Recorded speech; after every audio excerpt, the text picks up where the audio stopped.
एक लड़का अपने परिवार के साथ रहता था। उसके पिता जौहरी थे। एक दिन उसके पिता बीमार पड़ गए। धीरे धीरे उनकी हालत बिगड़ती गई और अंत में उनका निधन हो गया।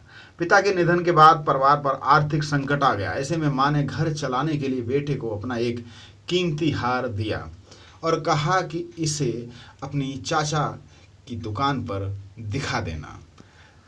वे भी एक जौहरी थे और इसे बेचकर जो पैसे मिलेंगे वह ले आना।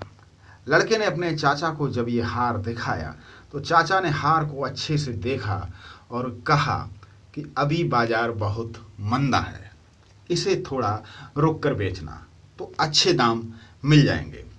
फिलहाल तो तुम मेरी दुकान पर नौकरी कर लो, और वैसे भी मुझे एक भरोसेमंद लड़के की ज़रूरत है और फिर तो तुम हमारे घर के हो।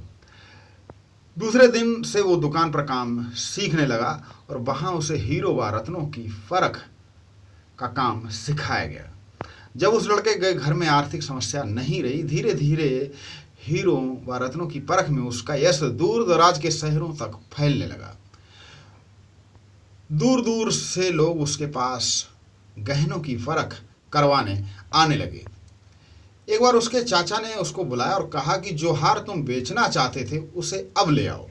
लड़के ने घर जाकर माँ का हार जैसे ही हाथों में लेकर गौर से देखा तो पाया कि वह हार तो नकली है। वह तुरंत दौड़कर चाचा के पास पहुंचा और उनसे पूछा कि आपने मुझे तभी ये सच क्यों नहीं बताया जब मैं इस हार को बेचने आया था।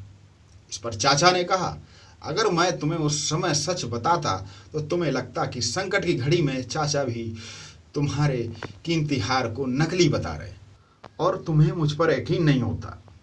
लेकिन आज जब तुम्हें खुद ही गहनों को परखने का ज्ञान हो गया तो अब तुम खुद ही असली और नकली की पहचान कर सकते हो।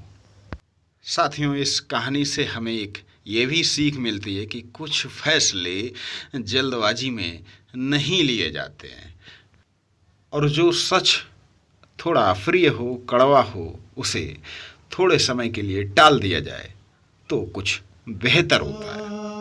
मैंने किया है, मैंने किया है तुझे रब के हवाले, जाने वाले ओ जाने वाले, जाने वाले ओ जाने वाले।